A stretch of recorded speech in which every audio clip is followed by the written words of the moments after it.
Howdy, it's Dust Bunny again with the Podfic's Baton Pass. I will be reading Chapter 17 of ShutterBug by I. Riley. Before me was Gemini Wishes, and after me will again be Puppy Wanter. Blinking up at an unfamiliar ceiling, Peter feels a strong sense of déjà vu. Sitting up, Peter sees what looks to be a cell rather than a studio apartment. Before Peter can do anything, the door opens to reveal a heavy-set man with a long, pointed nose. Peter vaguely recognizes the short man as Penguin, and can't help the slight amusement at the resemblance. "This kid is gonna be against Croc? You gotta be kidding me." "Don't worry, dear. He'll do just fine." Peter hears a familiar voice with a slight hiss to it. The door opens further to reveal the familiar voice's face, now with a slight green tint to it.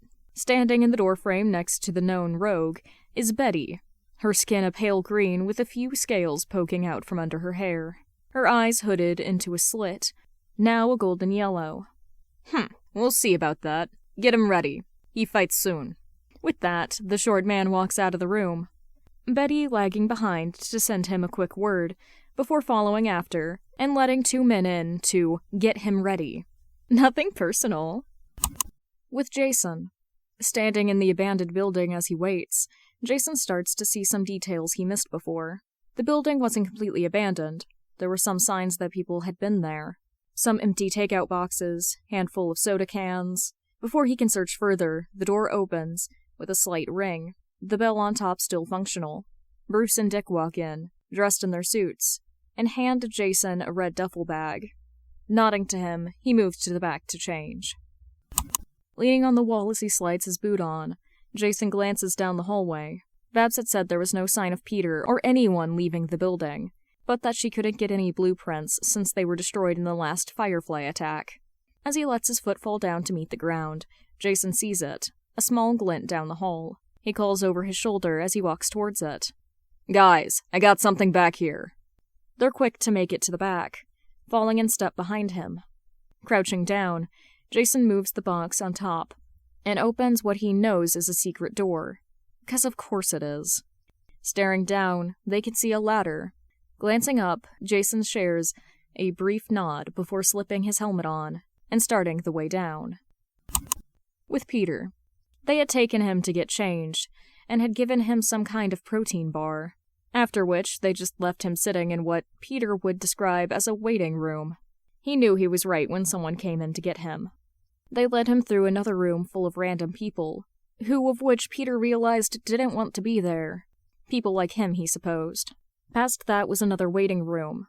There was a tall man who looked like a wrestler, a middle-aged woman who was silently shaking, and finally a little girl sitting near the corner with her legs pulled up to her chest.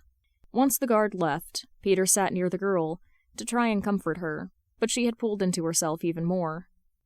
"Another kid. Sick bastards," the big guy said, the woman giving a small nod. Before they can say anything else, the door swings open to reveal Penguin and two guards. "All right, it's showtime, and you four are going in." When they didn't move fast enough for him, he waved a guard over to pull them along, one trying to grab the girl and force her to stand. "Hey, back up." Peter jumps in between the girl and the guard, shaking his hand away.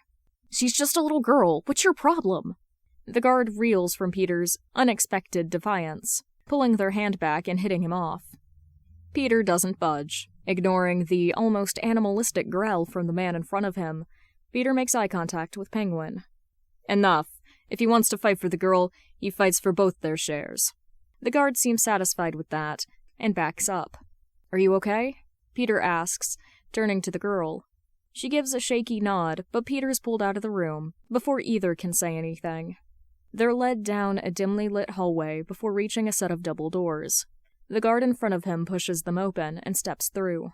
Blinking at the now blinding light, Peter moves to cover his eyes, as an announcer calls out, "Ladies and gentlemen, we have a special show for you tonight.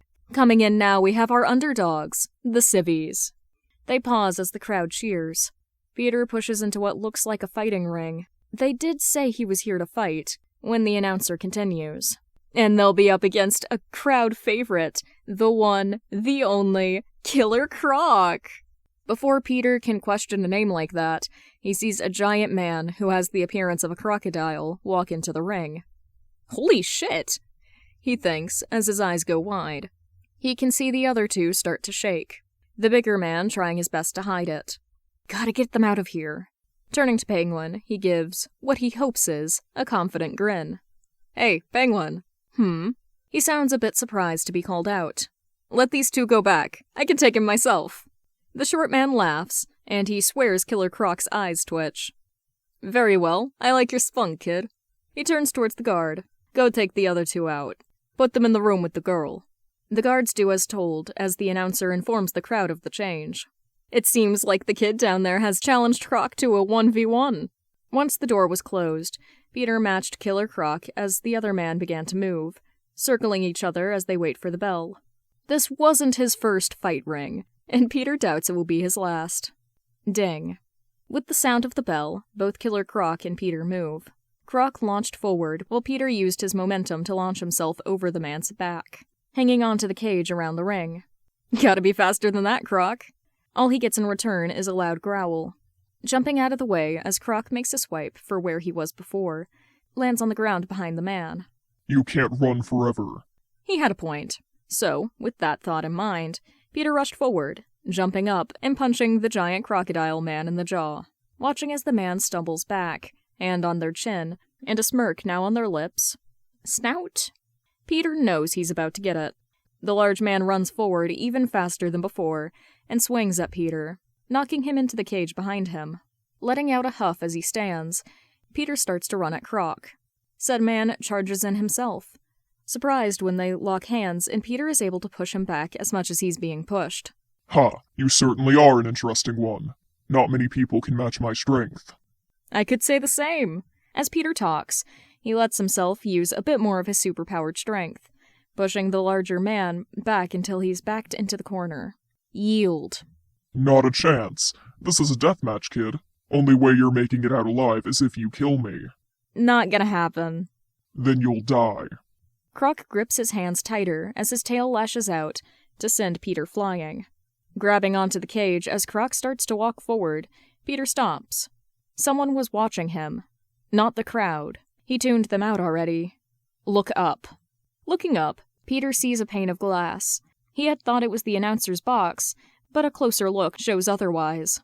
He can see Harley in the back, the red and blue hair giving her away. Ivy's not too far from her. She's talking to a man in a scarecrow mask. He looks worried. He sees Penguin next to the man in a green suit. Peter swears there are question marks all over it. There is a bald man, and a talking slime?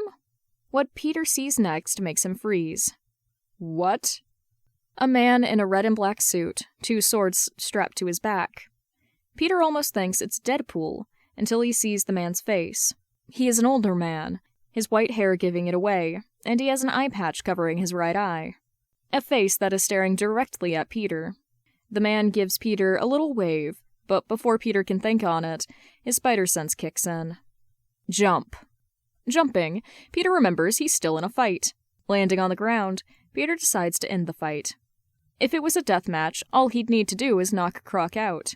Facing the man, Peter charges, letting extra strength power his punch. Peter hits the man in the head, sending him down, as glass shatters around them. Looking up, Peter sees the descending forms of Red Hood, Nightwing, and Batman. With Jason. Watching as Peter knocks out Killer Croc, Jason knows that they can't hide the DNA from Bruce. Grappling down as Dick shatters the light, Jason moves to grab Peter. Let's get you out of here. Peter stops him. There's some more people in the back. I'll show you where. Before Jason can stop him, he's already out of the ring and down the hall. Running to catch up, Jason sees a few rogues running out. Putting his hand up to the side of his mask, Jason radios to Oracle to let her know.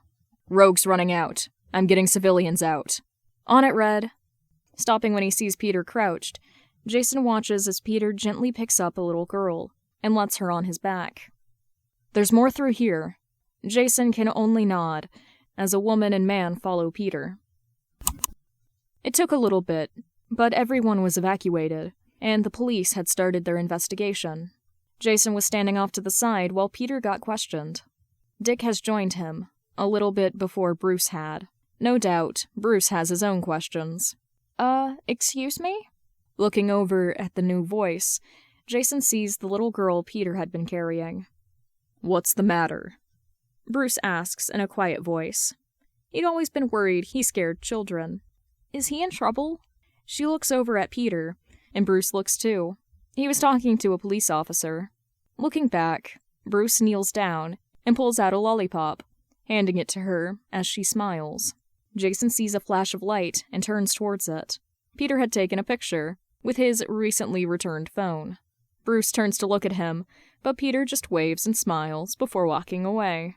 Bruce was never going to live this down. Chapter notes.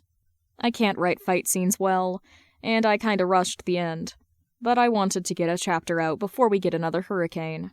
They say there will be another one next week. If you enjoyed this, you can go down to the description below for the link to the playlist, to Puppy Launcher, and to the author's original work. If you enjoyed my reading, you can subscribe if you want, or go down to the comments and tell me what else I should read. I'll talk to the author and see if they're cool with it. Thank you for listening.